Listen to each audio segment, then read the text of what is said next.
Conversas Cruzadas.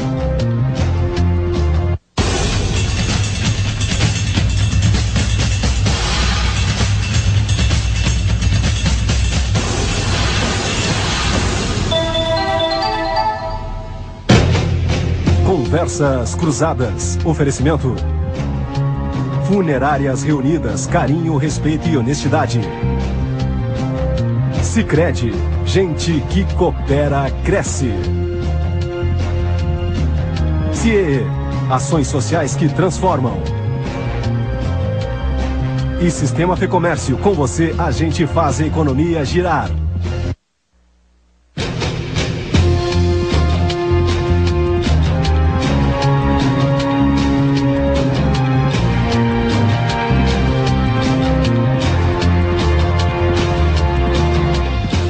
Boa noite, senhoras e senhores. O Conversas Cruzadas de hoje vai tratar da Comissão da Verdade. Instalada ontem pela presidente Dilma, emocionada, em cerimônia de grande pompa, a comissão vai buscar esclarecimento sobre os crimes cometidos durante a ditadura militar de 1964 a 1985. Muitas explicações têm sido dadas sobre a extensão pretendida e efeitos desse trabalho investigativo. Sobretudo quando a própria presidente da República afirma que não haverá com esse trabalho nem revanchismo, nem perdão, nem ressentimento, nem ódio, que a finalidade será avivar a memória daquele período, numa espécie de revisão histórica. Entretanto, não se sabe bem até agora se as investigações sobre as violações de direitos humanos envolverão tanto as torturas da ditadura quanto as violências da guerrilha. Designado como coordenador e porta-voz do grupo, o ministro gaúcho Gilson Dipp, do Superior Tribunal de Justiça, declarou por seu turno ontem durante a cerimônia que não haverá cisão na comissão nem nos trabalhos, mas que deverá haver união de propósitos. O Conversas Cruzadas, diante disso e um pouco mais, quer discutir sobre os rumos previsíveis, onde se quer chegar com a Comissão da Verdade, que consequências poderão oferecer os resultados investigatórios. É o tema. A sombra e a mentira não são capazes de promover a concórdia. O Brasil merece a verdade. As novas gerações merecem a verdade. E, sobretudo, merecem a verdade factual aqueles que perderam amigos e parentes e que continuam sofrendo, como se eles morressem de novo e sempre, a cada dia.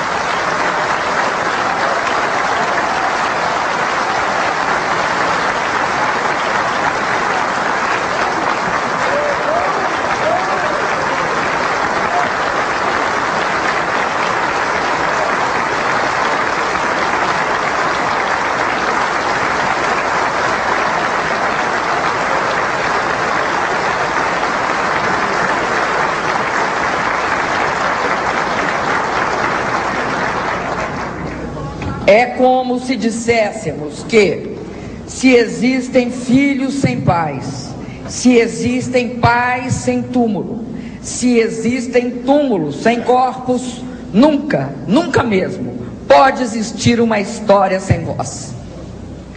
E quem dá voz à história são os homens e as mulheres livres que não têm medo de escrevê-la. Atribui-se a Galileu Galilei uma frase que diz respeito a este momento que vivemos. A verdade é filha do tempo, não da autoridade. Eu acrescentaria que a força pode esconder a verdade, a tirania pode impedi-la de circular livremente, o medo pode adiá-la, mas o tempo acaba por trazer a luz. Hoje, esse tempo chegou.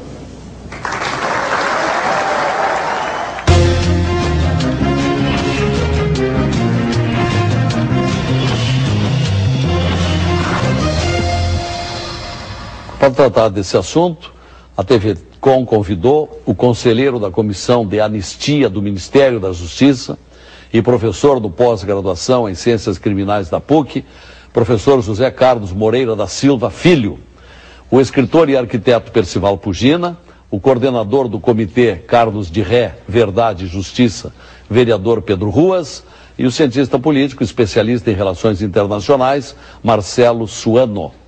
Nosso programa tem o patrocínio de Funerárias Reunidas, Carinho, Respeito e Honestidade, Sicredi, gente que coopera, cresce, CIEE, Ações Sociais que Transformam, e Sistema Fê Comércio. Com você, a gente faz a economia girar. Estamos propondo uma pergunta ao nosso telespectador para participar do programa. Na sua opinião, a Comissão da Verdade, ontem instalada em Brasília, deverá, 2 pontos, ligue para 8401-0360 e responda. Opção 1, limitar-se à revisão histórica das violências da Revolução ou da ditadura. Limitar-se à revisão. 2, concluir por punições. Opção 3, a comissão nem deveria existir. 3 alternativas. Pode também o nosso telespectador enviar a sua opinião para o e-mail conversas.cruzadas@tvcom.com.br ou pelo Twitter, @conversacruzada. E a opinião do telespectador aqui tem o patrocínio da vinícola Laurentia Vinhedos do Brasil.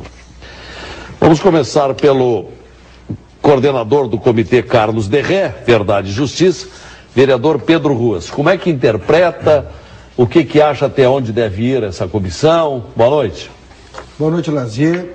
Boa noite, meus colegas de bancada, doutor Pedro Silval Pugina, doutor Marcelo Suano, doutor José Carlos Moreira Filho, meus caros telespectadores. Lazier, eu escolheria logo a opção número 2, né, se estivesse agora como telespectador, que geralmente estou aqui do Conversas Cruzadas. Porque nós tivemos um período, e acho que tu colocaste bem no início, na abertura do programa, entre 1964 e 1985, um período caracterizado por uma série de atos brutais praticados em nome do Estado, o período da ditadura militar, e a maior parte desses atos jamais foi esclarecido, divulgado. E nós temos assim, no início, a partir de 64, com o ato institucional número 1, nós temos desde logo alguns episódios muito graves de violação de direitos humanos. Nós temos mortes logo no início do golpe de 64 e chegamos, a partir de mais ou menos 1965 final e 1966, a um método de investigação brutal. A ditadura passa a ter nos seus interrogatórios episódios gravíssimos de tortura, e nós temos, inclusive, em 1966, Lazier, um caso que agora nós retomamos o debate, que foi a morte do sargento Manuel Raimundo Soares, do famoso caso das mãos amarradas. Que apareceu boiando no Guaíba. Exatamente. Onde tem uma estátua, inclusive, no Cais do Porto. E ele foi torturado 152 dias. E a maior parte desses dias, ali na rua Santo Antônio, número 600, no local chamado de Dopinha, que nós agora identificamos publicamente, tanto o nosso comitê Carlos Derré da Verdade e da Justiça, quanto o movimento jovem Juntos, movimento de jovens importante, o movimento Levante, a ONG Acesso também, uma série de movimentos, uma série de organizações que estão fazendo o que preconiza o PNDH3, o Plano Nacional de Direitos Humanos, que é identificar publicamente locais onde houve violação de direitos humanos durante a ditadura militar. O que nós temos agora, Lazier, é a oportunidade histórica, e eu quero no final só fazer uma retificação a uma colocação que tem sido feita quanto à Comissão da Verdade, mas antes disso dizer assim, que nós temos a oportunidade histórica e um dever, que é o da nossa geração, independentemente da idade que tenhamos cada um de nós, ou cada um dos telespectadores, mas de, no nosso tempo, trazer a verdade à tona. Eu vou dar um exemplo. No caso do Dopinha, ali na Santo Antônio, que foi tão mencionado nos últimos dias, sabemos quem foi torturado, pelo menos um deles, entre outras pessoas, mas e quem torturou? Que tipo de tortura? Como ele chegou à morte? Quem tirou o corpo dali e levou até o rio? Isso é a história do Brasil. Aqui não está, na verdade, havendo, nesse primeiro momento, um julgamento dessa história. Do meu ponto de vista, e aqui vem a divergência com a Comissão Nacional do nosso comitê, nós queremos a verdade e a justiça. Por isso eu disse a segunda opção, nós queremos a punição. Esses crimes, Lazier, fundamentalmente o crime de tortura, por exemplo, ou o crime do sequestro, né, onde os corpos nunca apareceram, esses crimes são crimes contra a humanidade, são crimes imprescritíveis. E, portanto, são crimes que devem sim ser apurados. Agora, nesse nosso tempo, tem que haver o julgamento, tem que haver a punição. As pessoas que perderam seus entes queridos, elas merecem saber pelo menos o destino dos corpos, se não tê-los de volta para fazer um enterro digno, dentro de regras gerais que internacionalmente a humanidade ao longo de sua história estabeleceu. E os torturadores, os que abusaram em nome do Estado, têm que ser punidos. E se não podem mais ser punidos por já não estarem entre nós, por terem morrido, afinal são muitos anos que nos separam dos fatos, devem ter sim seus nomes divulgados, porque não há nenhuma justificativa para que nós não possamos saber a verdade e, por outro lado, para que não possamos fazer os julgamentos corretos, adequados. Não há nenhuma justificativa para que esses crimes permaneçam impunes integralmente, inclusive, sem sequer poder ser divulgado o nome de quem os cometeu. Sobre isso, aliás, os telespectadores têm que ter claro que cerca de 1 ano e meio atrás o Brasil foi condenado na Corte Interamericana de Direitos Humanos, com sede na Costa Rica, órgão da OEA, porque não fez nenhuma apuração dos mortos do Araguaia, onde muitos brasileiros e brasileiras, na maioria jovens, foram mortos brutalmente, executados, e sequer seus corpos foram devolvidos à família. Pois bem, essa Comissão Interamericana de Direitos Humanos condenou o Brasil. Entre as condenações havia a necessidade de publicação da sentença no jornal de maior circulação, foi escolhido o jornal O Globo, e houve a publicação da sentença, mas uma série de outros elementos da sentença não foram cumpridos pelo governo brasileiro, e aqui concluo minha participação inicial, nós ia dizendo o seguinte: há um novo fato examinado pela Corte Interamericana de Direitos Humanos agora, que é o caso do teu colega Vladimir Herzog, morto pelo 2º Exército, nas dependências do OICOD em São Paulo, onde o Brasil agora está apresentando a sua defesa. E eu espero que o governo tenha a decência de, na sua defesa, dizer a verdade. Que ele foi morto sob tortura e que houve uma mentira para a sociedade e para a família em relação ao suicídio, tecnicamente impossível, inclusive. Ok. Percival Pugina, boa noite. Boa noite, Lazier, boa noite aos amigos da mesa, aos nossos telespectadores deste programa. Eu já de cara cravo a resposta 3. Na minha opinião, a comissão ela é desnecessária. E além de desnecessária, a sua criação e a sua futura operação vão determinar uma série de problemas, né? Alguns dos quais eu percebo e certamente haverá outros que serão percebidos com o andar dos fatos. Na minha opinião, lendo o artigo 1º da lei que cria a comissão, fala em efetivar o direito à memória, à verdade histórica e promover a reconciliação nacional.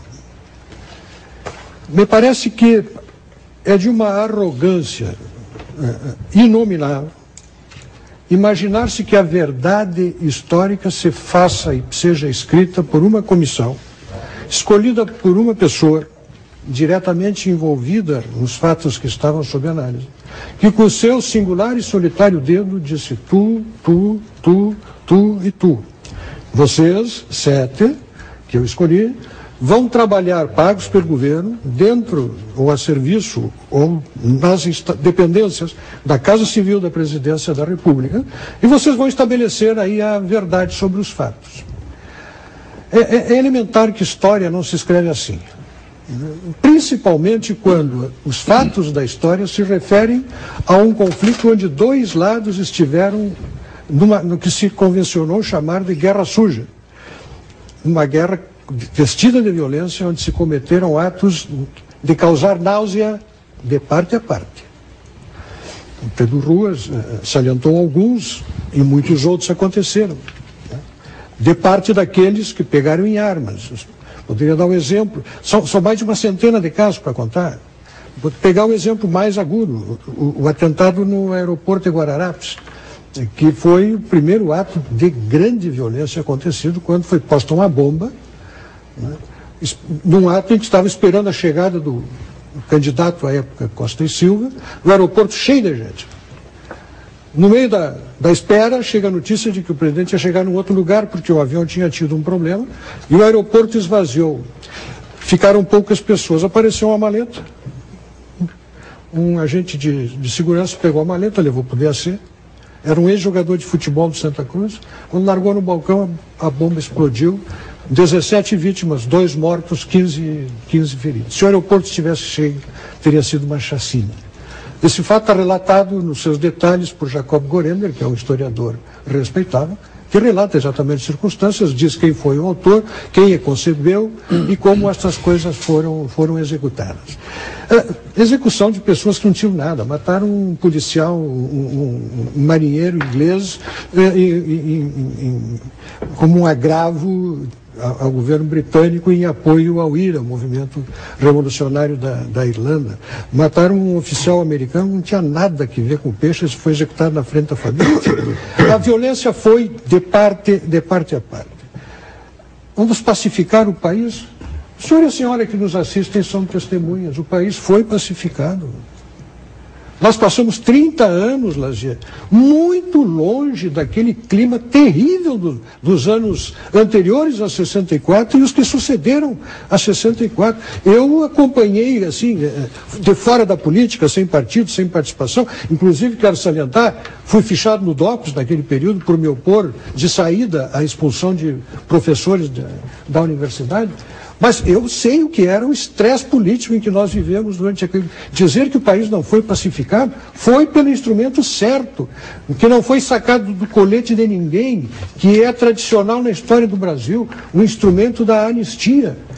Tanto o país foi pacificado, que aqueles que pegaram em armas na ocasião, hoje governam o país. Governam o país. No ato de nomeação da comissão estava presente José Sarney, que era presidente da Arena. O ambiente do país é outro. O que vai acontecer a partir da sua ação dessa comissão, muito provavelmente, é um estresse nas relações políticas. Né? E com um agravante, só para concluir aqui, Lazier, isto é um ente administrativo que foi criado para desempenhar uma função de inquérito que não tem competência para fazer à margem da justiça sem presença de advogado. Imagine o nosso telespectador, o que vai acontecer quando o primeiro acusado sentar numa cadeira. Toda a imprensa mundial vai estar ali. Essa pessoa pode ser um bandido, miserável, desgraçado, que merece todas as penas do mundo. Mas se for um santo, ou se for um bandido, ele já está condenado. Já está condenado. E isso se chama, Lazier, longe da justiça, linchamento. Então, é porque eu quero e amo o Estado de Direito e a democracia que eu acho que essa comissão vem muito mal. Ok, vamos ouvir o professor José Carlos Moreira da Silva Filho, que também é conselheiro da Comissão da Anistia do Ministério da Justiça, inclusive está trazendo aqui para o programa esse livrinho aqui discreto do tamanho, a revista Anistia. Qual é a sua opinião, professor José Carlos? Bem, inicialmente eu gostaria de cumprimentar os telespectadores que estão nos assistindo e telespectadoras, cumprimentar o Lazier, que está conduzindo mais esse programa importante, cumprimentar também o Dr. Percival Pugina, Dr. Marcelo Suano e o meu colega aqui, vereador Pedro Ruas, de defesa de alguns pontos de vista que vamos procurar deixar claro para todos os telespectadores e telespectadoras. Mas não sem antes lhe parabenizar pela iniciativa de condução desse comitê, pela verdade e pela justiça. Obrigado. Que leva esse nome tão importante do Carlos Giré, mais conhecido por Minhoca, que eu tive o grande prazer de conhecer pessoalmente e que lamento profundamente a morte fulminante que o acometeu. O Minhoca, inclusive, para quem tiver interesse em assistir, há um filme produzido recentemente chamado Arquivos da Cidade, onde ele e outras pessoas que exerceram o legítimo direito de resistência durante a ditadura contam as torturas inomináveis pelas quais passaram. E eu gostaria de aproveitar a minha fala para comentar um pouco algumas das coisas que foram colocadas. O tempo não nos vai permitir, obviamente, expor tudo que poderíamos a respeito do assunto. Mas o primeiro aspecto que eu gostaria de pontuar diz respeito ao papel de uma comissão da verdade e a ideia do que seria a verdade. Eu acho que aqui há muita confusão inclusive por parte também de muitos historiadores, ao perceberem qual é a missão, qual é a tarefa de uma comissão da verdade. Quando se fala em verdade aqui, obviamente, não se está falando que a comissão deve usurpar o papel de pesquisador, de acadêmico, de um historiador. A comissão, ela tem o papel, ela tem a função de exercer uma narrativa pública, de construir uma narrativa, uma verdade pública, através desse instrumento, que é um instrumento excepcional, um instrumento de um mecanismo de transição, assim como, por exemplo, num julgamento de caráter criminal ou qualquer outro julgamento, constrói-se uma verdade judicial ali naquele momento. Obviamente que sobre esta verdade judicial podem pairar as mais diferentes interpretações, obviamente que com relação aos fatos que uma comissão como esta possa apurar, vão acontecer as mais diferentes interpretações, mas o importante é que esses fatos sejam colocados, sejam investigados e sejam apurados. Um exemplo que o nosso vereador aqui traz, do Vladimir Herzog. É importante que fique dito de uma vez por todas, de uma maneira bem clara, que ele não se suicidou. Isso é um fato. Agora, se nós quisermos dar uma interpretação de que ele precisou ser suicidado, porque o país iria ser vítima de uma ditadura comunista ou algo parecido, alguns vão dizer isso, outros vão dizer que não, que ele foi uma vítima inocente, que ele era um jornalista, que tinha suas convicções, que tinha suas ideias, e foi morto de uma maneira brutal. Obviamente a Comissão da Verdade não vai poder impor a sua interpretação. Ela vai procurar construir os fatos a partir dos documentos, a partir dos depoimentos que hoje podem ser colhidos. E não é também nenhuma invenção brasileira, né? Há mais de 40 comissões da verdade, de experiências que aconteceram no mundo inteiro. Só para citar um exemplo indispensável, que nós devemos levar de parâmetro, porque é bem próximo nosso, que é o caso da Argentina. A CONADEP, que passou a trabalhar a partir do final de 1983, quando o Raul Alfonsín assume a presidência, conseguiu identificar 9.000 casos de desaparecidos políticos. Conseguiu trazer ao olhar público, conseguiu instrumentalizar julgamentos que só vieram a acontecer depois, graças ao seu trabalho. E alguns generais foram para a cadeia. Exatamente. E aí é que eu entro um pouco no aspecto que o Pedro Ruas havia colocado, da punição. Eu particularmente penso que o papel de uma comissão da verdade não é necessariamente ela exercer essa função de punir ou de ter algum poder jurisdicional. Inclusive, no caso argentino, após a conclusão do relatório Nunca Mais, houve a lei de anistia, que ali apareceu bloqueando as investigações, que é a lei da obediência devida e do ponto final. Depois, quando o cenário político favoreceu a retomada de uma interpretação do direito argentino à luz do direito constitucional, esses julgamentos puderam acontecer. E aqui eu quero deixar uma coisa bem clara, eu já tinha dito da outra vez, nós não podemos entrar nesse raciocínio, na minha opinião, de que eram dois lados.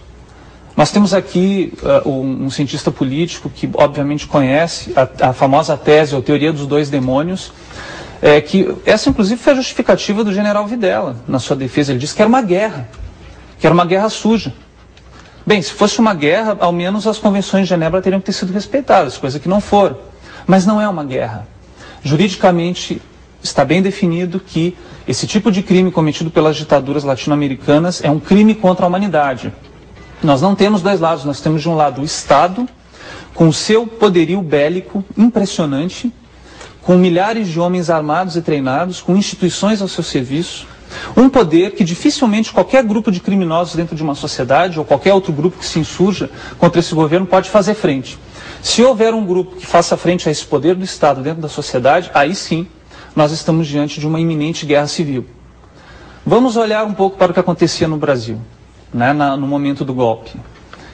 Eu sinceramente penso que o único grupo armado que queria tomar o poder de uma maneira ilegítima eram os militares apoiados por vários setores da sociedade civil. O Brasil não tinha grupos guerrilheiros que estavam prontos a tomar o poder de assalto.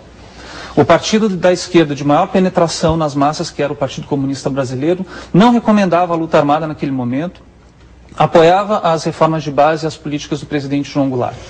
Então, o que essa Comissão da Verdade tem que ter o foco não são as ações cometidas pela guerrilha ou pela resistência armada, mas sim evidenciar de que maneira as estruturas do Estado puderam servir para fazer algo que o Estado não pode fazer. É um crime incestuoso.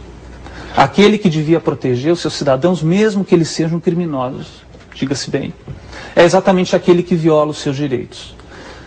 Quando alguém sequestra uma pessoa, essa pessoa tem a esperança de procurar a ajuda de um policial que vai proteger a sua segurança.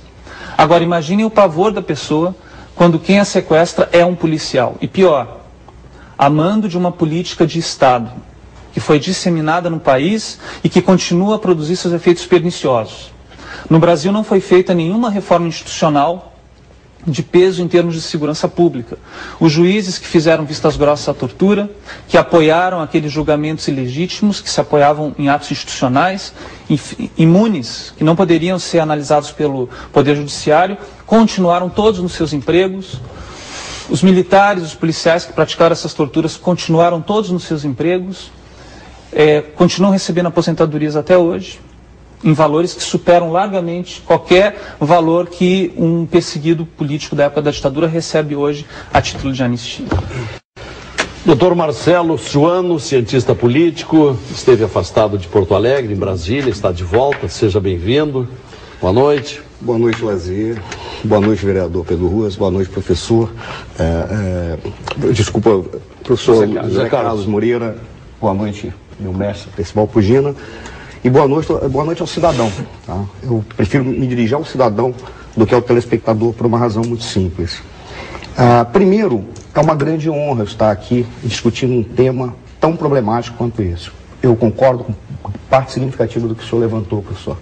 E concordo com algumas questões que o professor colocou aqui por uma razão muito simples. Eu vou falar diretamente para o senhor. Daqui a alguns anos eu vou lhe cobrar o que o senhor falou. E vou lhe cobrar por uma seguinte razão. Qualquer pessoa realmente que ama a democracia e ama os direitos humanos não pode tolerar de forma alguma qualquer ação do Estado contra o seu cidadão.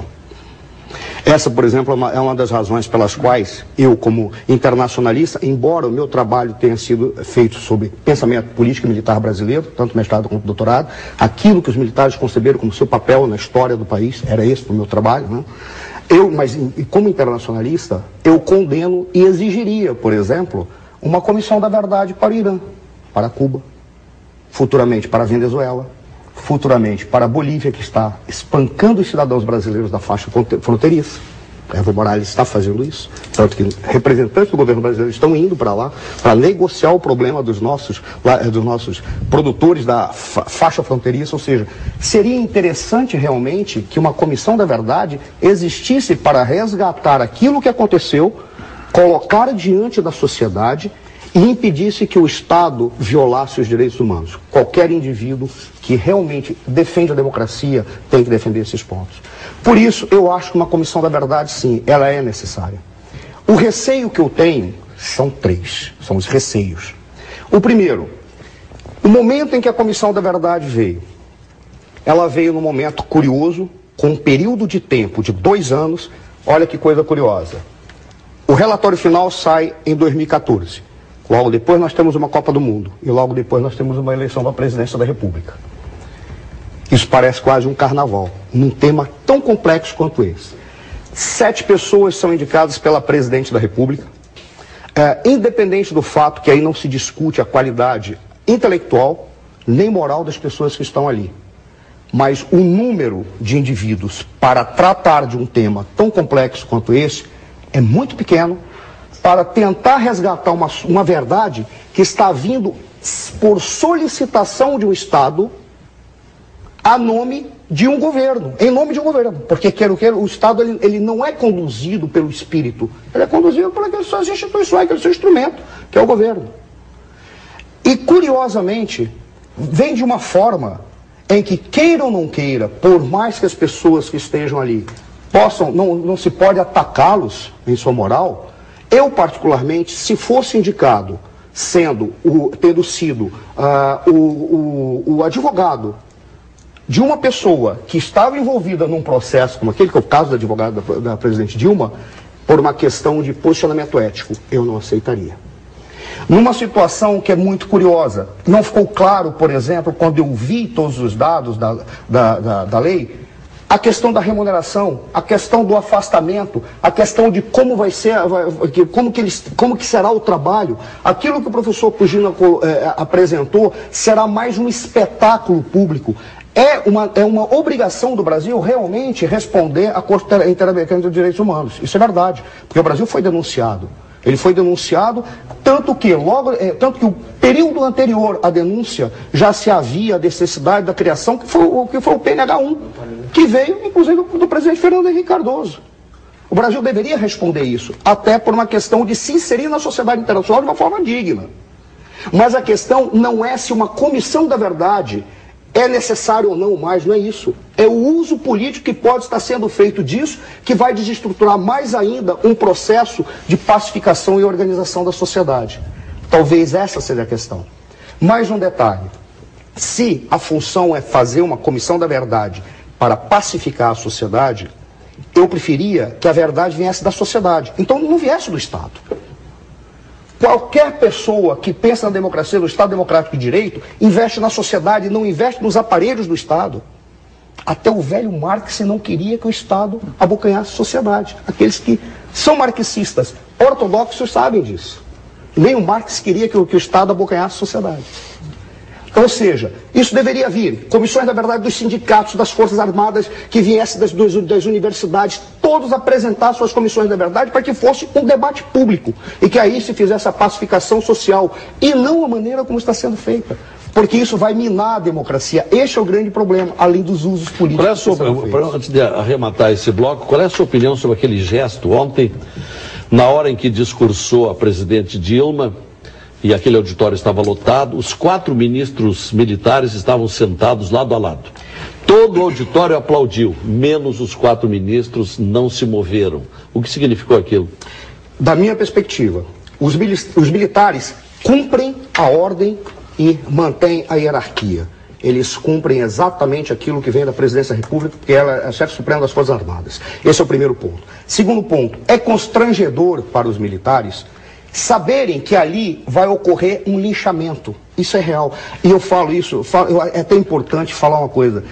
Eu estou numa posição muito cômoda, porque eu era criança naquele momento e a minha família, ninguém sofreu nada com isso. E eu sei que para aqueles que sofreram, eles querem de alguma maneira que serem injustiçados por isso. Mas eu não acredito que a justiça virá dessa forma. Todo mundo, ora, não chegou aos militares. A Folha de São Paulo traz uma foto hoje. Muito eloquente. Todo mundo aplaudindo e os militares sem se mover. Você quer ver uma coisa? Só para encerrar isso. Os militares estão vivendo um problema que vocês da esquerda viveram durante muito tempo.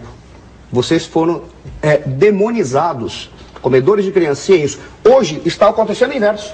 Quem não é de esquerda é o demônio. E todos aqueles que fizeram, ou seja, aquilo que foi o seu discurso, professor, acaba se voltando com o seu mesmo, porque está ocorrendo uma demonização do outro lado. A atitude dos militares colabora bastante para isso. Né? Deixa eu fazer um intervalo. E recomeçamos o próximo bloco pelo professor José Carlos Moreira. Como fez na Argentina. E vou lhe deixar uma pergunta. Parece-lhe que tudo levaria a crer que depois de concluir esse trabalho haverá um apelo para que haja responsabilizações penais? Vou lhe deixar essa pergunta pendente. E perguntando ao telespectador, a interativa, sobre essa comissão da verdade ontem instalada. O que deverá acontecer na sua opinião? Ligando para o telefone 8401-0360 e respondendo. 3 hipóteses. Primeira hipótese. Na sua opinião, deverá realmente limitar-se à revisão histórica e ficar por aí, como é o desejo da presidente? Ou a opção 2, concluir por punições, por tudo que vai aparecer? E a opção 3, não deveria existir essa comissão da verdade? Voltamos.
concordo plenamente, até para a gente saber quem é o errado e quem é o certo nessa história, né?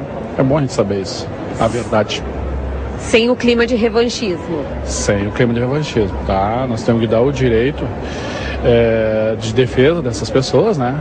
Para que ela possa se defender se houve ou não crime, mas sem o revanchismo. Olha, passou tanto tempo que eu não sou a favor.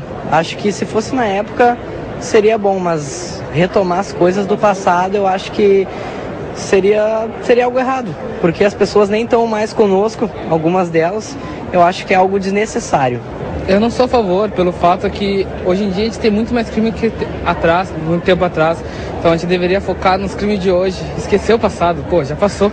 Eu sou a favor, se for como a presidente Dilma falou, uma questão de não revanchismo, uma questão de informação, mesmo que o país tem direito, eu sou a favor. Por quê? Porque eu acho que é uma questão da nossa história, que nós temos direito de saber, tem que ser tudo... Já passou o tempo, eu acho, de ficar coisas escondidas. Eu acho que nossa democracia não comporta mais assim, documentos inacessíveis. Bom, estamos também auscultando nossos telespectadores. O que acham? Se essa comissão da verdade deverá se limitar apenas a revisar, ou se deve concluir por punições, ou não deveria existir. Ligue para o 8401-0360 e dê a sua opinião aqui, incrementando esse nosso debate. Recomeçando com o professor José Carlos Moreira da Silva Filho, conselheiro da Comissão de Anistia do Ministério da Justiça. Ele reside em Porto Alegre, é professor aqui, mas periodicamente ia ou ainda vai? Vou. Ainda vai. Semana que vem mesmo. Ainda vai a Brasília. Como se supõe, como foi dito aqui já pelo o doutor Suano e o doutor Pugina, os nomes virão à tona, sentarão no banco dos réus, vão falar.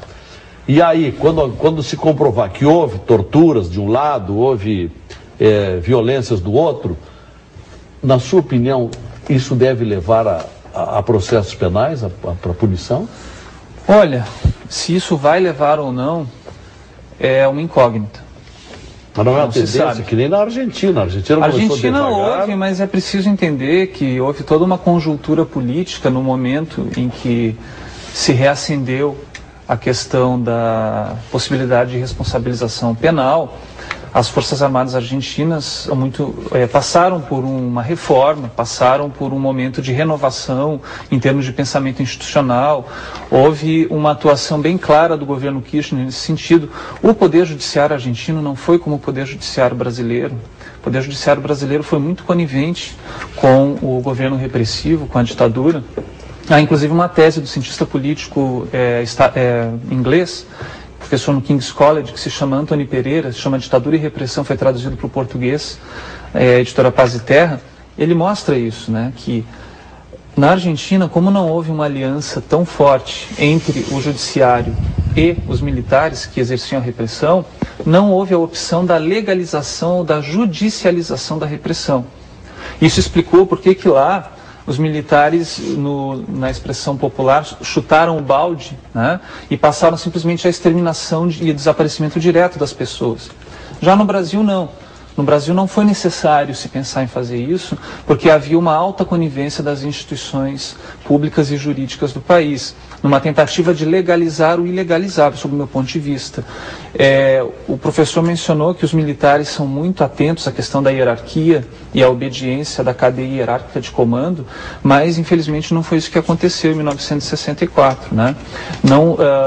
Semana passada, na Comissão de Anistia, eu tive o processo de um tenente-coronel que em 61, ainda na campanha da legalidade, ele foi perguntado pelo seu superior, depois da renúncia do Jânio, quem ele achava que deveria assumir a presidência. Ele disse, olha, de acordo com a Constituição, artigo tal, inciso tal, é o vice-presidente, João Goulart, que deve assumir a presidência. Sabe o que aconteceu com ele? Foi preso no dia seguinte. Ficou 10 dias preso por ter discordado da opinião do seu superior.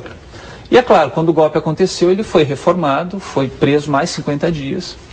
E é importante dizer que muitos militares foram perseguidos, que essa visão, os militares, esse estigma de demonizar os militares, isso não condiz com o retrato das Forças Armadas hoje, porque há muitos militares que não concordam. Eu mesmo já conheci vários, e muitos militares que foram atingidos pela repressão. Agora, infelizmente, isso eu tenho que reconhecer, nós temos sim ainda um forte pensamento institucional na caserna, que vê com muitos maus olhos a possibilidade de um enfrentamento desse passado, que prefere o silêncio do que a verdade. Ao contrário daqueles que exerceram o direito de resistência, que não tem vergonha nenhuma em dizer o que fizeram, em admitir as mazelas pelas quais passaram e as situações nas quais eles se viram, inclusive de prática de crimes. Muitos deles não têm o menor receio em dizer isso. Bem, eu teria outras coisas importantes para dizer, mas me traí. Vou deixar para a próxima vez para falar sobre a questão do país foi pacificado e para falar a respeito da continuidade da violência mesmo na democracia. E para dizer também que uma comissão da verdade que se preocupa com os direitos humanos, obviamente, não deve ter sinal ideológico. Independentemente se o país, né? Professor. Sim, eu quis dizer o seguinte, que o que move uma comissão como essa é o repúdio à tortura e à violência praticada pelo Estado. Se vamos supor que tivesse havido uma ditadura comunista e que os comunistas tivessem feito a mesma coisa que os militares fizeram com seus opositores, deveria haver uma comissão da verdade para investigar as torturas praticadas por eles. Uma coisa muito importante, por exemplo. Eu acho muito interessante entre os europeus, que os europeus conseguem distinguir direita, centro-direita, ou que eles chamam de direita, centro-esquerda, que eles chamam de esquerda, da extrema-direita e da extrema-esquerda. Porque a centro-direita e a centro-esquerda sentam para conversar porque são democratas. Eles repudiam a extrema-direita e a extrema-esquerda. Isso é muito curioso, porque foi algo que aqui no Brasil se construiu demonizando do centro para a direita todo mundo e divinizando um grupo à esquerda. Isso é curioso, porque isso foi feito. Ele está sendo feito paulatinamente ao longo desses últimos... Eu não vou ser injusto. A ditadura foi de direita, né? Exato, mas só que é curioso como se passa as mãos na cabeça das ditaduras de esquerda na hora que se vai fazer discursos. Isso aqui é inconcebível. Ditadura é ditadura. Eu vou fazer até uma forma meio brincadeira. E eu vou dizer por qual razão jamais aconteceria comigo de, por exemplo, se fosse uma ditadura de esquerda, e olha, que em 64, se eu estivesse numa idade de fazer política, na época eu era criança, provavelmente seria exilado. Provavelmente. Mas uma coisa curiosa, mas não seria exilado por militância armada. Por uma outra razão. Mas é uma coisa curiosa, até de uma forma até brincando. Sabe qual é a diferença entre o ditador de esquerda para o ditador de direita? A ditadura de direita, ela identifica o inimigo, persegue, prende, tortura e mata. Sabe o que faz a ditadura de esquerda? Essa é a grande diferença, porque são mais eficientes. Identifica o indivíduo, persegue, prende, tortura e mata. Depois que mata, ele mata o pai, o avô, o tio, a irmã, a mãe, todo mundo. Não deixa ninguém. Essa é a diferença. Porque quando nós pegamos a história das ditaduras à esquerda, nós temos genocídios. Quando nós pegamos a história das ditaduras à direita, Hitler e Mussolini, nós também temos genocídio. Mas quando nós pegamos regimes autoritários à direita, são colocados como ditaduras de direita. E escapa aquela qualificação para tentar diferenciar uma coisa de outra. E colocar tudo no mesmo prato. Esse é um primeiro problema que até nos angustia. E, por exemplo, me angustia não é porque eu sou de direita, não é isso. Me angustia porque eu sou de centro. Eu acredito na democracia, eu acredito no debate, eu acredito no diálogo, eu acredito nos direitos humanos, eu defendo os direitos humanos e sou a favor de que aquele que realmente tortura, realmente tem que ser preso. Tanto que, se nós pegarmos a definição de tortura, aqueles que sequestraram o embaixador norte-americano, eles teriam que ser enquadrados no crime de tortura. Porque, pela definição da lei, eles cometeram exatamente aquilo que está na letra da lei. Na sua previsão, aqueles que torturaram a hoje presidente da República... É um problema. Se ainda existirem e forem identificados, o que vai acontecer? Apenas serão trazidos a público? O receio que eu tenho é do grande espetáculo que pode ser feito com uma coisa tão séria, tão triste quanto essa. Mas o senhor não disse que condena a tortura? Que é exatamente, mas o medo... Não quer a punição dos torturadores? O receio que eu tenho é do espetáculo que vai ser feito disso. Não, mas o senhor não tem receio da impunidade? Não, eu não estou falando da questão da impunidade. A questão, nós estamos discutindo aqui, nós estamos discutindo uma Comissão da Verdade que veio para pacificar o país, promover a reconciliação. E quando você olha a maneira como ela está sendo estruturada, você pergunta, mas onde está a sociedade nisso tudo? Isso veio pelo Estado, isso não veio pela sociedade. Fazer um intervalo, para nós ouvirmos o Dr. Pugina e o Dr. Pedro Ruas, que não falaram nesse bloco. Estamos discutindo a Comissão da Verdade ontem instalada, que vai começar a trabalhar a partir de agora. São sete integrantes e tem como coordenador o ministro do STJ, o gaúcho Gilson Dipp. A Comissão da Verdade, na sua opinião, deverá redundar no quê? Limitada à revisão histórica e ficar por isso? Concluir por punições ou nem deveria existir? Telefone 8401-0360. Voltamos.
A favor ou contra a criação dessa Comissão da Verdade que vai então apurar esses crimes no período da ditadura? Eu sou a favor, mas eu acho que tudo tem que ser feito com muito cuidado, né? Obedecendo os critérios da legalidade, principalmente com relação à defesa da integridade também dessas pessoas, né? Que a gente está vendo aí que andou ocorrendo alguns fatos desagradáveis já, né? Então eu sou a favor, mas vamos devagar, né? Preservando a democracia.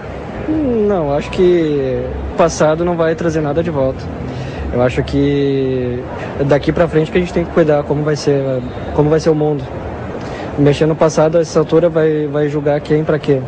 Não faz sentido. Acho que seria justo, entendeu? Para as coisas que, fizeram um tempo atrás, entendeu? Fosse apurada para pagar, né? Responder para quê?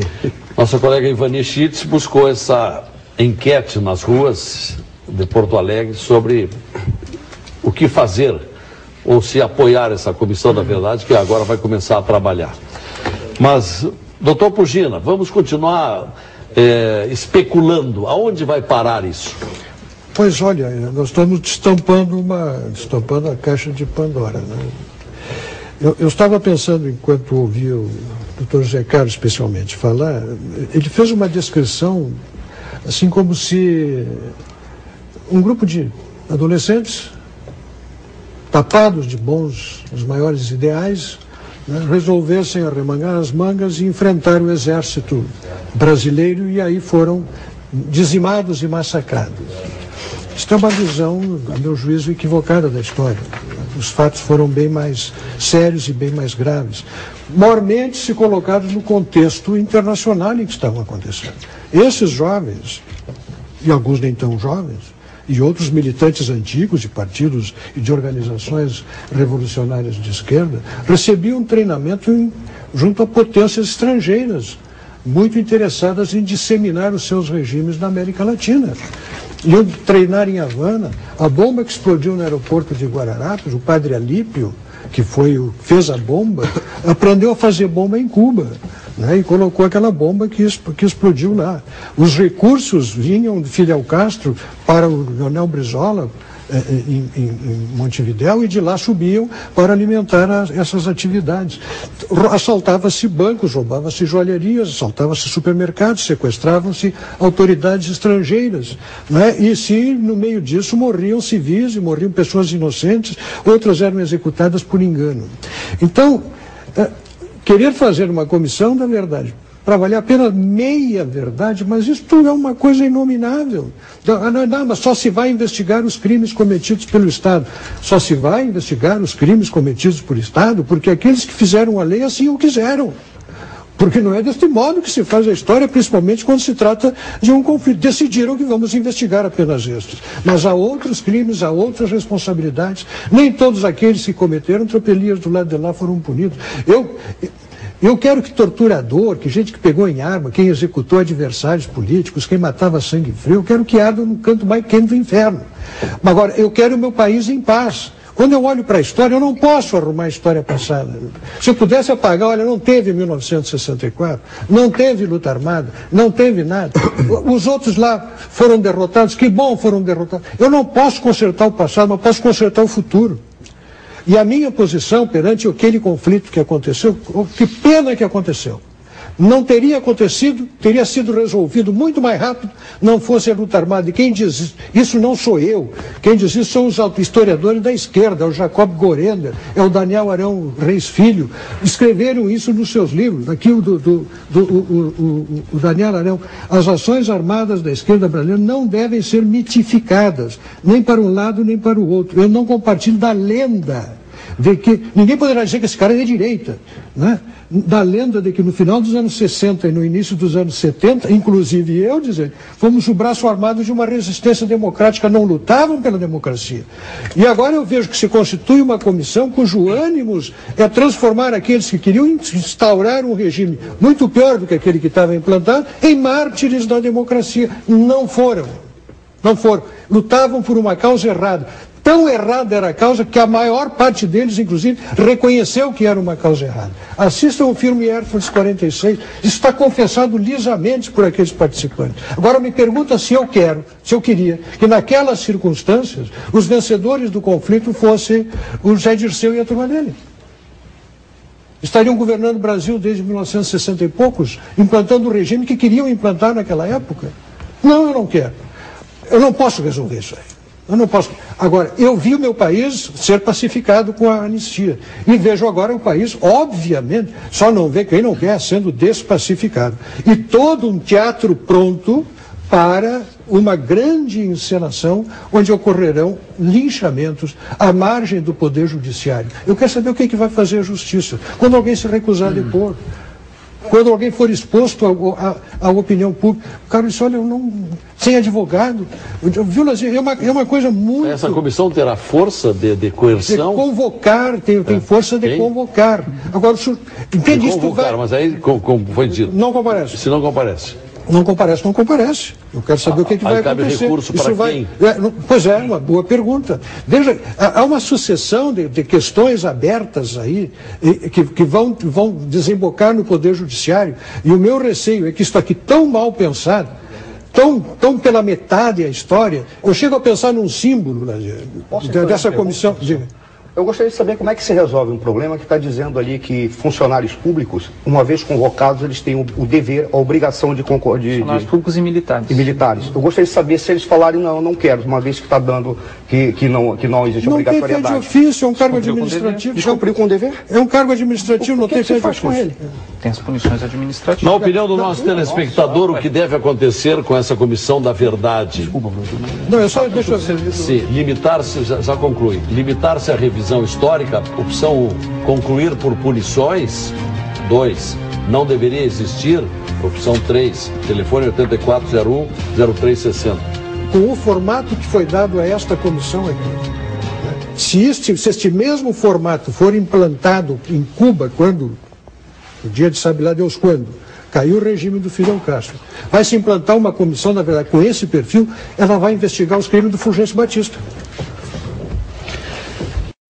Doutor Pedro Ruas, da Comissão Verdade e Justiça. Eu acho impressionante, Lazia, e digo isso com o maior respeito, claro. Condena-se a tortura, mas, e aqui o professor Marcelo Suano falou, eu fiz até um questionamento. Eu vou responder. Mas ele não estava indignado que não foram responsabilizados os torturadores. É contra a tortura. Mas eu vou responder. Se ficasse assim, estava tudo bem. Sem investigação. Agora, como é que pode? O mundo inteiro percebe o que há no Brasil. A barbaridade que ocorreu no país, onde crimes bárbaros foram cometidos em nome do Estado e pelo Estado, e não houve qualquer análise disso. O Brasil foi condenado numa corte interamericana da OEA, não foi na Moscou do Stalin, como de alguma maneira os senhores gostariam de colocar. Não, foi um organismo da OEA, condenou o Brasil. É uma vergonha. Todos fizeram justiça de transição. O que esse organismo faz com o governo cubano? Eu não sei, o senhor conhece o organismo? Eu não sei. Então vem apitar na história do Brasil de 40 anos atrás, silencia sobre um membro da OEA que está sentado lá dentro? Doutor Putin, eu não interrompi. Aliás, eu quis interromper a todos aqui e não interrompi, Lazio. Você é minha testemunha melhor aqui. Não, mas é como é conversas cruzadas. Não. Então eu vou manter o que eu estava falando. Olha só. Então, a democracia pode ser atingida, mas nenhum dos dois, nem o doutor Marcelo Suano, nem o doutor Percival Pugina, falou que a democracia foi atingida mesmo no golpe de 64. Ali foi atingida, ali houve um golpe, ali houve uma trama para tirar do poder João Goulart. Aquele golpe contra a democracia não é denunciado. O que fizeram esses militares no poder não é denunciado. E não se quer revanchismo, Lazia, se quer justiça. Essa tal de paz, né, de não mexer em nada, a paz dos cemitérios. E o que dizer? Aquele rapaz, filho da Zuzu Ângelo, o Stuart Ângelo, teve os órgãos sexuais grampeados com um grampeador e foi morto com a boca numa descarga de automóvel. Ah, mas não vamos mexer nisso? Vamos mexer nisso por quê? Vamos deixar assim que está tudo em paz? Não está em paz. Foram crimes bárbaros. Não se quer revanchismo. Se quer justiça. E é necessária justiça. As comissões da verdade no mundo inteiro fizeram essas análises. Na África do Sul, por exemplo, final do apartheid, o regime do apartheid não queria a comissão da verdade. Não queria. Tinha essa mesma tese. Não vão mexer. Já passou. Não, fizeram a Comissão da Verdade. E lá, era até bem interessante o método, bem interessante. Se o transgressor viesse e dissesse o que ele tinha feito, ele era perdoado. Os que não vieram foram condenados. Aqui no Brasil não vem ninguém. Aqui não vem ninguém. Ouvirá alguém do Edinardo Ávila dizer que ele determinou a morte do Vladimir Herzog pelo Segundo Exército. Não virá. Ouvirá alguém dizer quem matou o Luiz Eurico Terreira Lisboa, gaúcho? Não virá. Onde está o corpo do Paulo Stuart Wright? Gaúcho, metodista, filho de pastor. Onde está? Ninguém sabe. Quem vai agora falar sobre os crimes que o Fleury cometeu pessoalmente? Falaram aqui em filmes. Aliás, hoje o Carlinhos Araújo, que foi marido da presidente Dilma, deu um longo depoimento na Rádio Gaúcha de manhã e contou as torturas que sofreu, e ele disse que o grande responsável pelas torturas que ele sofreu foi o Fleury. Sim, mas o Fleury fazia pessoalmente por prazer. Aliás, por prazer é importante a sociedade civil também. Quem vê que foram indicados alguns filmes, eu nem vou indicar. Para Frente Brasil, que é um filme bem antigo, até conservador, com o Reginaldo Farias, mas vou indicar um outro, Cidadão Buelzer. Eles não usam black tie também? Também. O Cidadão Buelzer, ele era o presidente da Ultragás. E ele financiava o doicode. Ele só tinha um pedido de volta. Ele queria assistir às torturas. Meu Deus. Ele assistia e executar também. Ele queria assistir às torturas. Ele só era o único retorno que ele queria. Ele pagava o que fosse necessário, desde que assistisse às torturas e participasse das execuções. E nós temos que ver também os médicos que ajudavam as torturas. Os médicos, o Arishibata, que dava os laudos falsos, o Amilcar Lobo, que se matou por culpa, uma crise de culpa brutal, com estetoscópio e aparelho de pressão, diziam até quando o preso aguenta o pau ainda, o choque elétrico, as mulheres estupradas, algumas que engravidaram dos torturadores, as barbaridades que ocorreram. Então, isso não vão mexer. Isso pode dar um problema, um desarranjo, uma situação. Mas como? Bom, nós estamos de justiça. Agora, Lazia, só para concluir, isso é importante. Isso é muito importante. Nós buscamos, sim, justiça. Quem quer deixar por isso mesmo, não pode dizer que há justiça. Quer algum tipo de acomodação, quer não irritar ninguém, ou quer, no limite, deixar que tudo isso que aconteceu... Se esses fatos trazidos à memória agora, nos termos em que está dizendo aí o vereador Pedro Ruas, aí vão exigir punição. Olha, eu quero a punição. Eu, pessoalmente, Pedro Ruas, defendo a hipótese número 2. Então vamos fazer assim. Eu só queria deixar o último dado para reflexão. Então, não peguem a nossa opinião. Peguem a opinião do Cláudio Guerra, torturador, que escreveu agora um livro sobre o que ele fez.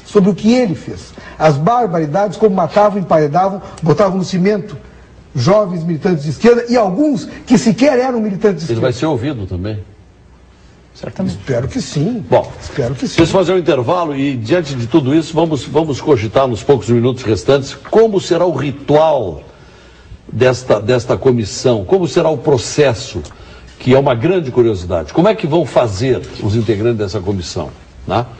E a última chamada para a pergunta ao nosso telespectador que quiser e puder opinar: essa comissão da verdade deverá, na sua opinião, limitar-se apenas à revisão histórica, concluir por punições ou nem deveria existir?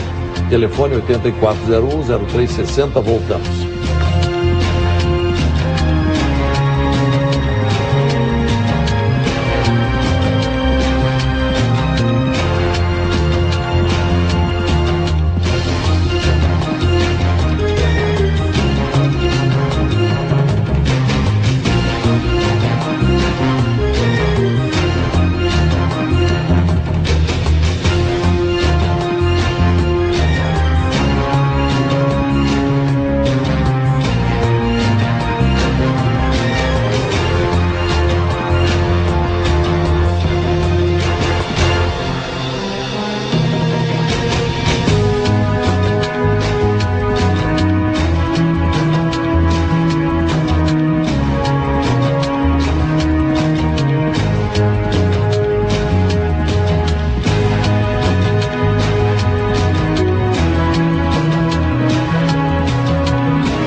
muita curiosidade sobre o resultado da pesquisa que nós estamos fazendo aqui com relação à Comissão da Verdade, porque é tão controvertido esse tema que todo mundo aqui está curioso para ver o final. Daqui a pouquinho o Carboneira, o produtor do programa, vai nos fornecer o resultado.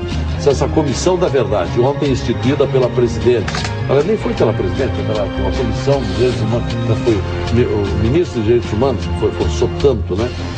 O que deve fazer? Limitar-se à revisão, à comissão, concluir por punições, ou nem deveria existir? Nos minutos que nos restam, conclusões, Dr. Marcelo Suano.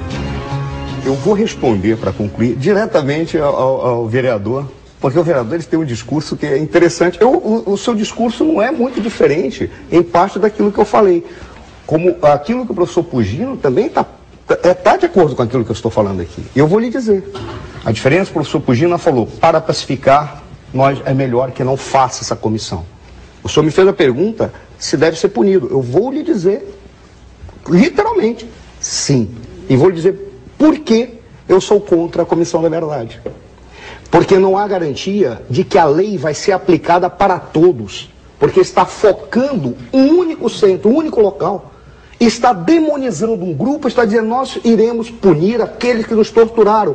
E o discurso histórico, esse que é o discurso que me assusta, de que havia um grupo na sociedade, a sociedade estava sonhando com uma democracia e surgiu, caiu do paraíso, caíram 200 acompanhados de Lúcifer e deram um golpe de Estado.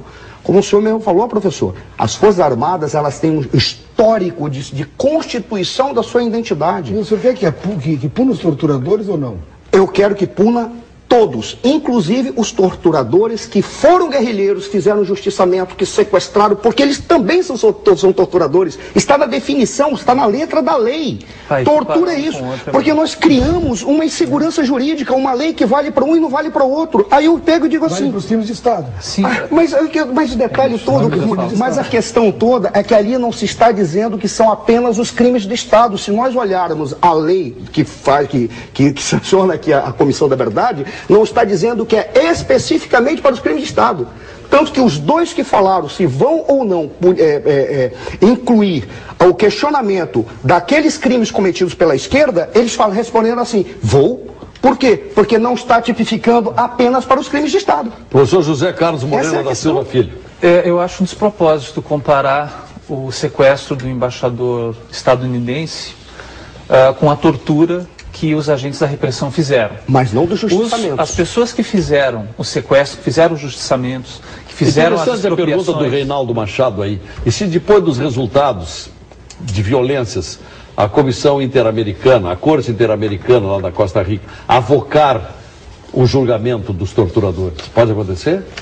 Olha, a Corte, ela lida, como toda a Corte Internacional, com o princípio da complementariedade. É importante que as instituições judiciárias do país, elas desenvolvam o processo de accountability, como se diz em inglês, de responsabilização, e a Corte Interamericana de Direitos Humanos, a princípio, ela não pode fazer esse tipo de julgamento.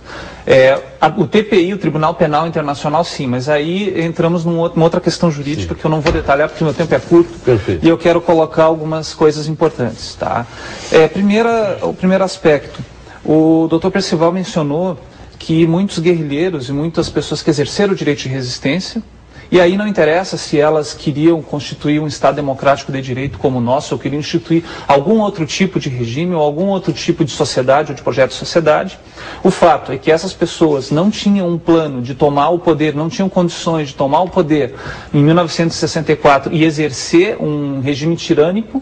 Isso é suposição, isso é um exercício de imaginação. E quem pôde fazer isso de fato foram os militares, foram os que fizeram. Né? E ao fazerem isso, promoveram o legítimo direito de resistência diante da tirania. E eu tive bastante pouco tempo, eu gostaria de colocar algumas outras coisas importantes. Por que uma comissão de Estado? Porque é o Estado que sabe onde estão os desaparecidos políticos. Porque a tortura que foi praticada de uma maneira disseminada foi uma política de Estado. Não se compara a política de Estado praticada pelo regime ditatorial com o sequestro do embaixador estadunidense. O Estado feito não era por monolítico, professor. O senhor está dando o Estado. Mas o Estado nunca é monolítico. Mas ele estava fragmentado naquela época. O Estado nunca os militares não eram todos demônios. Desculpa. Eu não estou dizendo que os militares eram... Percival Pugina. Desculpa. Foi difícil. Mas olha, está se repetindo aquilo que eu vi acontecer. Quer dizer, de repente, os que pegaram em armas para implantar um regime que a história provou ser muito pior, estão sendo transformados aqui na mesa pelo seu discurso, um grupo de jovens adolescentes que faziam um exercício de tiro ao alvo, não tinham nenhum projeto de poder, tinham um projeto de poder, e foram muito mal vistos pela sociedade todo o tempo. Todo o tempo. Reconhecem isso nas obras que escreveram, não tiveram nunca apoio popular. Mas eles estavam doutrinariamente convencidos, porque era isso que aprendiam em Moscou, em Pequim e em Havana, que incendiando a população no modelinho de Fidel Castro, no modelinho do levante dos agricultores chineses, eles iriam conseguir tomar o poder, como demonstrava a experiência desses países. Era isto que eles queriam e disso nós nos livramos. Com um preço caríssimo, na Escola das Américas, com cicatrizes deixadas muito profundas na história, onde não se pode, não se deve mais escarafunjar. E quem diz isso são eminentes juristas brasileiros, confirmados pelo Supremo Tribunal Federal.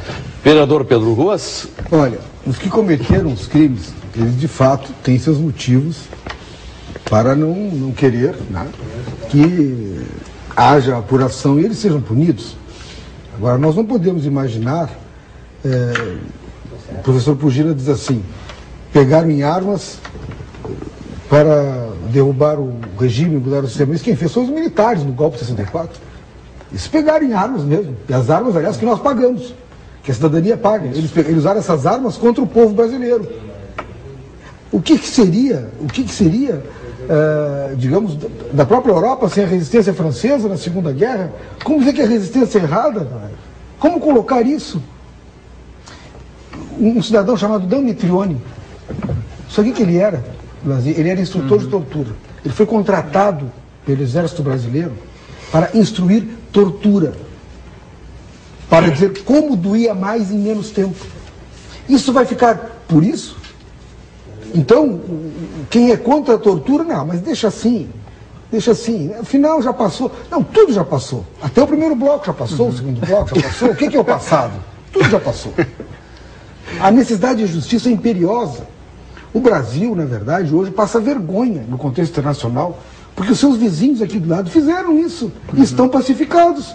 Não há nenhum problema na Argentina, não há nenhum problema no Uruguai, não há nenhum problema no Chile, não há nenhum problema no Paraguai. E foram feitos ali, eu quero falar, tinha jeito a palavra, e ali, nós temos, em Santiago do Chile, nós temos o Museu del Recuerdo. Nós temos lá museus que mostram quem matou, quem torturou e quem foi morto. Nós temos na Argentina museus de direitos humanos. Nós temos no Uruguai. Nós vamos ter agora em breve no Paraguai. No Brasil, não. No Brasil pode dar problema. Então, eu concluo dizendo o seguinte, Lazier. Do nosso ponto de vista do Comitê Carlos Derré da Verdade e da Justiça, do Movimento Juntos, do Levante, da Acesso, nós queremos apuração da verdade e justiça. A punição de quem cometeu os crimes em nome do Estado. Resultado da pesquisa, o que disseram os telespectadores? Limitar-se à revisão, 8%. Concluir por punições, 16%. Olha aí o pensamento público, 76% entendendo que não deveria mais existir essa investigação. A Comissão da Verdade. 744 telespectadores ligaram. 76%. Portanto, 3/4, né?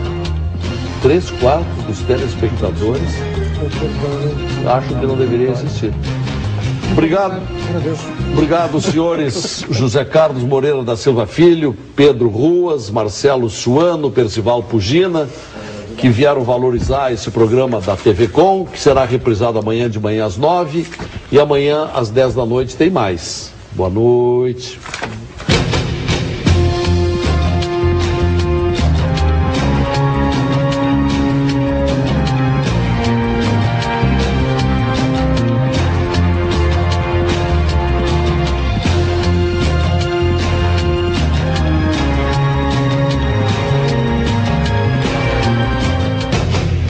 Conversas Cruzadas.